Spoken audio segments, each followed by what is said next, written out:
ዛሬ አጠር አድርጌ ሰብሰብ አድርጌ ለመናገር ወይም ለመወያየት የመጣሁበት ሐሳብ ዊኒንግ አቲቲዩድ that ignites ability into victory። ምክንያቱም አንድ ነገር ችሎታ ብቃት ቢኖር ወደ ድልና ውጤት ካልተቀየረ ሸክም ነው፣ ምን ይጠቅማል?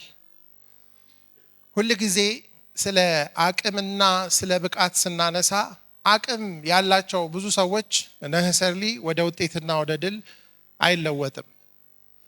ብዙ ጊዜ የምናተኩረው አቅም ላይ ነው፣ ግን አቋም ደግሞ የአቅም ያህል ኢምፖርታንት ነው።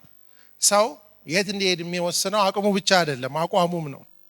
አንዳንድ ሰዎች በተመሳሳይ አቅም በተበላሸ አቋም እንደውም ወደ ባሰ ነገር ሊገቡ ይችላሉ። ባልተስተካከለ አቋም ከፍ ያለ አቅም አደገኛ ነው። ስለዚህ እናንተ እንደ ባንኪንግ ሴክተር አቅማችሁ ትልቅ ነው። ስለዚህ የኔ የቤት ስራ አቋማችሁን መፈተሽ ነው።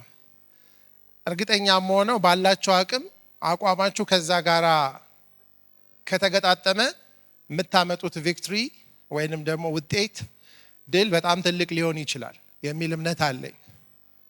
የአገሪቱን ፋይናንሻል ላንድስኬፕ እስካሁን መርታችሁታል። ካሁን በኋላ ግን ምናልባት ያለው መንገድ ከዚህ በፊትም እንዳለው የምትነዱበት ብቻ ሳይሆን መንገዱንም እየሰራችሁ የምትነዱበት ጆርኒ ይሆናል ብዬ ነው የማስበው።